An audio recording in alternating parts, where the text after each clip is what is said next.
உனக்கான பயணத்தை பாதை காட்டு.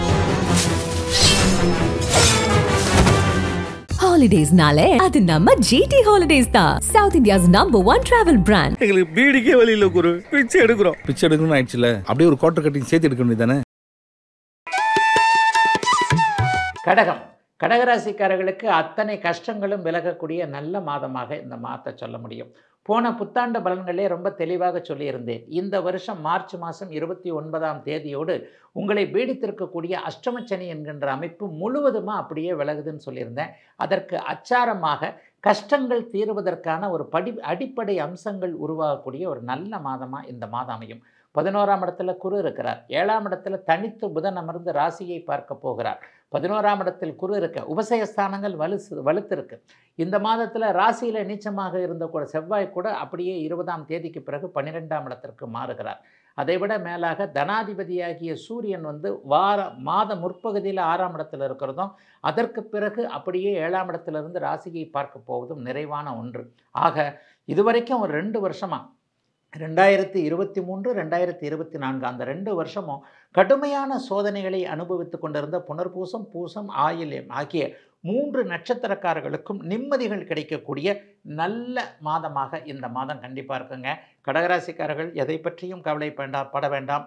போன வேலை, அதாவது தவறின வேலை, அதாவது வேலை இழந்தது, வேலையிலிருந்து நீக்கப்பட்டவர்கள், வேலையே கிடைக்காதவர்கள், தொழில் ரீதியாக நல்லா இல்லாதவங்க, வியாபார அமைப்புகளில் லாபம் வராதவங்க, ஒரு ஜீவன அமைப்பு, விவசாயம் பண்ணுறேன், அதை பண்ணுறேன், இதை பண்ணுறேன், ஒரு ஃபேக்ட்ரி வச்சுருக்கிறேன், மெக்கானிக்கல் தொழில் பண்ணுறேன், இந்த மாதிரியான தொழில் அமைப்புகள் எதுலேயுமே லாபங்களை சம்பாதிக்காத அத்தனை கடகராசிக்காரர்களுக்கும் மிகப்பெரிய லாபங்கள் இனிமேல் வருவதற்கான அடிப்படை அமைப்புகள், இந்த மாதமே லாபம் கிடைப்பதற்கான நிறைவுகள் இருக்கக்கூடிய யோக மாதமாக இந்த மாதம் கண்டிப்பாக அமையுங்க.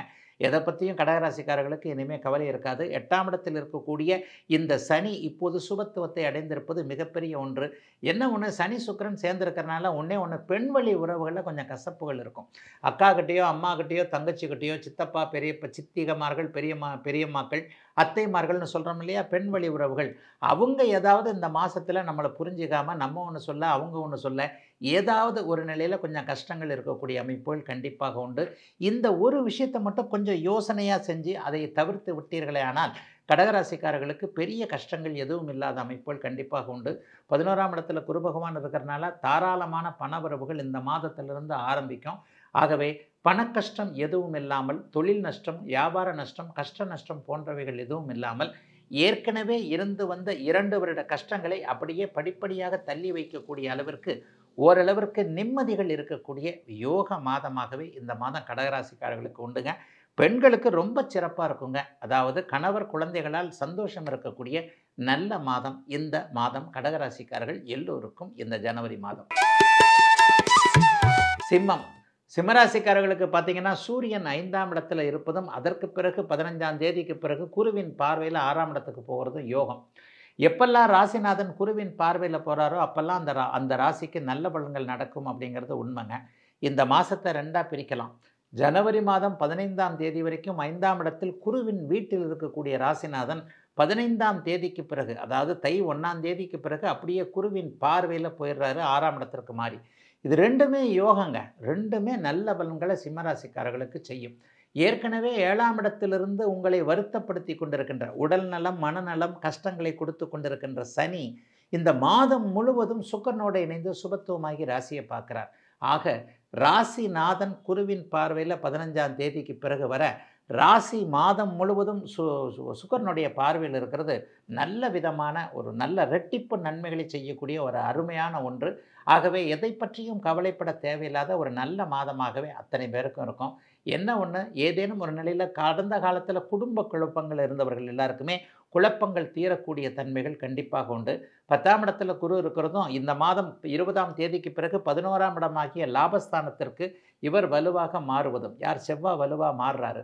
அப்போ 20ஆம் தேதி 15ஆம் தேதின்னு சொல்லலாம், 15ஆம் தேதி வரைக்கும் கொஞ்சம் மெத்துன்னு கிணத்துல போட்ட கல் மாதிரியாக போன இடத்துல வேலை சரியாக முடியல, தொழில் நல்லா இல்லை, வேலை அமைப்புகள் நன்றாக இல்லை, யாரும் எதுவும் சரியாக பேச கேட்கல, குடும்பத்திலையும் கொஞ்சம் குழப்பம் என்கின்ற மாதிரியான சூழ்நிலைகள் இருந்தாலும் கூட மாதத்தின் 3வது வாரம் 4வது வாரம்னு சொல்லப்படக்கூடிய 2வது பிற்பகுதி 15ஆம் தேதிக்கு பிறகு குருபார்வை பெற்ற சூரியனும் 11ஆம் இடத்திற்கு போகக்கூடிய செவ்வாயும் நல்லவைகளை அப்படியே செய்யுங்க. மாதத்தின் 20ஆம் தேதிக்கு பிறகு 11ஆம் இட செவ்வாயின் தயவினால் அனைத்திலும் வெற்றிகள் கிடைக்கும். சட்ட போராட்டத்தில் இருக்கக்கூடியவர்கள், கோர்ட்டு வழக்கு சம்பந்தப்பட்ட அமைப்பில் இருக்கிறவங்க, செக் ரிட்டன் கேஸில் இருக்கிறவங்க, இந்த மாதிரியானவர்கள் எல்லாருக்குமே நல்ல தீர்வுகள் கிடைக்கக்கூடிய தன்மை இப்போது கண்டிப்பாக உண்டு. தலைமை பொறுப்பில் இருக்கக்கூடிய சிம்மராசிக்காரர்களுக்கு ஆதரவான நிலைமைகள் கிடைக்கக்கூடிய அமைப்பு உண்டு. கடன் நோய், வம்பு வழக்கு போன்றவைகள் தீரக்கூடிய அமைப்பு. ஒரு 60 வயது கடந்த சிம்மராசிக்காரர்களுக்கு ஆரோக்கியம் கிடைக்கக்கூடிய தன்மை. ஒரு நடுத்தர வயதில் இருக்கக்கூடியவர்களுக்கு கடன் தொல்லைகளில் இருக்கிறேன், ரொம்ப பிரச்சனையாகிப்போச்சு, இப்படி ஆகிப்போச்சு அப்படி ஆகிப்போச்சுன்றவங்க எல்லாருக்குமே வருமானம் வந்து அந்த கடனை தீர்க்கக்கூடிய அமைப்புகள், வாய்ப்புகள் எல்லாமே இப்போது சிம்மராசிக்காரர்களுக்கு வலுவாக இருக்கிறது. 10ஆம் இடத்தில் இருக்கக்கூடிய குரு 2ஆம் இடத்தையும் 4ஆம் இடத்தையும் 6ஆம் இடத்தையும் பார்ப்பார். 4ஆம் இடம் என்பது வாகனம், வீடு போன்ற அமைப்புகளையும் அம்மாவின் ஆரோக்கியத்தையும் குறிக்கக்கூடியது என்பதால் இந்த வீடு வாகனம் சம்பந்தப்பட்ட விஷயங்களில், ஒரு வீடு வாங்கணும், தை மாதம் பிறக்க போகிறது, அடுத்த வருஷம் வீடு கட்டலாம்னு போன வருஷமே நினச்சேன், அந்த வருஷம் பிறந்துருச்சுன்னு நினைக்கக்கூடியவர்கள் எல்லாருக்குமே வீடு கட்டுவதற்கோ, வீடு வாங்குவதற்கோ, வீடு கட்டுவதற்கான மனை வாங்குவதற்கோ, வீடைத்தான் கட்ட முடியல, வீட்டடி மனம் வாங்கி போட்டுடலாம் என்பது மாதிரியான எல்லாம் நிறைவாக இருக்கக்கூடிய நல்ல அமைப்புகள் இப்போது சிம்மராசிக்கு இருக்கிறது. ஜனவரி மாதம் சிம்மராசிக்கு சந்தோஷ மாதம். கன்னிராசிக்காரர்களுக்கு மிகவும் யோகத்தை தரக்கூடிய 10ஆம் இடத்து தசம அங்காரகா 20ஆம் தேதிக்கு பிறகு வருகிறார். ராசிநாதனே பார்த்தீங்கன்னா முதல்ல 4ஆம் இடத்துல இருந்தாலும் கூட அப்புறம் 5ஆம் இடத்துல குருவின் பார்வையில் இருக்கிறார். ராசியையும் குரு பார்க்க, ராசிநாதனையும் குரு பார்க்கக்கூடிய யோக மாதம் இந்த மாதம். இன்னொரு யோகாதிபதினு சொல்லப்படக்கூடிய சனி பகவான் 6ஆம் இடத்துல சுபத்துவமாக இருக்கிறார். ஆக 2024 பெரிய கஷ்டங்கள் அப்படி இப்படின்னு சொல்ல முடியாதுங்க. ஒரு சமாளிக்கக்கூடிய அளவிற்கு தான் 2024 இருந்தது இல்லையா. 2025 கொஞ்சம் யோக அமைப்புகளில் தான் கண்டிப்பாக கன்னிராசிக்காரர்கள் எல்லாருக்கும் இருக்கிறது. ஆகவே அனைத்திலும் நல்லவைகள் நடக்கக்கூடிய அமைப்பு அப்படியே கன்னிராசிக்காரர்களுக்கு இருக்கக்கூடிய சிறப்பு நல்ல மாதமாக இந்த மாதம் அப்படியே கன்னிராசிக்காரர்களுக்கு அமைஞ்சிருக்குங்க. பெரிய அளவில் கஷ்ட நஷ்டங்கள் எதுவும் வராதுங்க. ராசிநாதன் 15ஆம் தேதிக்கு பிறகு அப்படியே 5ஆம் இடத்திற்கு மாறி அங்கிருந்து குருவின் பார்வையில் இருக்கிறதுனால தொட்டது துலங்கக்கூடிய நல்ல அமைப்புகள். இணையம் சார்ந்த தொழில் அமைப்புகளை தொடர்பு கொண்டவர்கள், கணிதம், கணக்கு வழக்கு, அக்கௌண்ட் சம்பந்தப்பட்ட விஷயத்தில் இருக்கிறவங்க, சாஃப்ட்வேர் சம்பந்தப்பட்ட தொழில் அமைப்புகளோடு தொடர்பு கொண்ட கன்னிராசிக்காரர்கள் எல்லாருக்குமே பதவி போன்ற அமைப்புகள், ப்ரொமோஷன் போன்ற அமைப்புகள், அந்தஸ்து கௌரவம் உயரக்கூடிய நல்லவைகள் நடக்கக்கூடிய ஒரு யோக மாதமாக ஜனவரி மாதத்தை சொல்லலாம். 6ஆம் இடத்துல சுக்கிரனும் சனியும் இருக்கனால பெண்களால் செலவுகள் வரக்கூடிய அமைப்புகள் இப்போது உண்டு.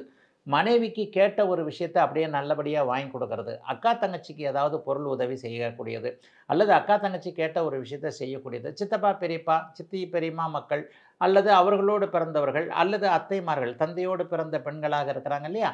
இந்த மாதிரி பெண் வழி உறவுகளால் ஏதேனும் ஒரு அளவிற்கு செலவினங்கள் 12ஆம் இடத்தை சுக்கிரன் பார்க்கக்கூடிய காரணத்தினால் பெண் வழி உறவுகளால் செலவுகள் வரக்கூடிய தன்மைகள் இப்போது கன்னிராசிக்காரர்களுக்கு உண்டு. அதில் மட்டும் கொஞ்சம் கவனமாக இருங்க. சில பேருக்கு ஒரு 50-60 வயசு தாண்டினவங்களுக்கு இது அந்த பலன் அப்படியே மாறி தன் மக்களால், பெண் குழந்தைகளால் மங்கள விஷயங்களுக்காக செலவு பண்ணுற விஷயங்களும் உண்டு. ஒரு பூப்புனித நீராட்டு விழா அல்லது ஏதேனும் ஒரு நிலையில் பெண் வழி உறவுகளுக்கு சேர்த்து வைக்கக்கூடிய தன்மை, வளைகாப்பு நடத்துதல், திருமணத்திற்கான அமைப்புகள். திருமணமே இந்த தை மாதம் நடக்கலைன்னா கூட உறுதி பண்ணிடுவோங்க, ஒரு பூ வச்சுருவோம் அல்லது ஒரு நிச்சயதார்த்தத்தை பண்ணிவிடுவோம் அப்படின்னு சொல்கிற மாதிரி அந்த நிச்சயதார்த்த அமைப்புகளோடு தொடர்பு கொண்டிருக்கின்ற அத்தனை நல்லவைகளும் நடக்கக்கூடிய ஒரு மிகப்பெரிய யோக மாதமாகவே, நல்ல மாதமாகவே இந்த மாதம் கன்னிராசிக்காரர்களுக்கு நடந்திருக்குங்க. ஆகவே கன்னிக்கு அப்படி ஒன்றும் பெரிய கவலைகள் எதுவும் இல்லாத நல்ல மாதமாகவே அமைந்திருக்கிறது 2025 இந்த ஜனவரி மாதம். யாருன்னு பாரு, ஹாலிடேஸ்னாலே அது நம்ம GT ஹாலிடேஸ் தான். South India's number 1 travel brand. எங்களுக்கு பீடிக்கே வழி இல்லை குரு, பிச்சை எடுக்கணும்னு ஆயிடுச்சுல, அப்படியே ஒரு குவார்டர் கட்டிங் சேர்த்து எடுக்க வேண்டியதானே.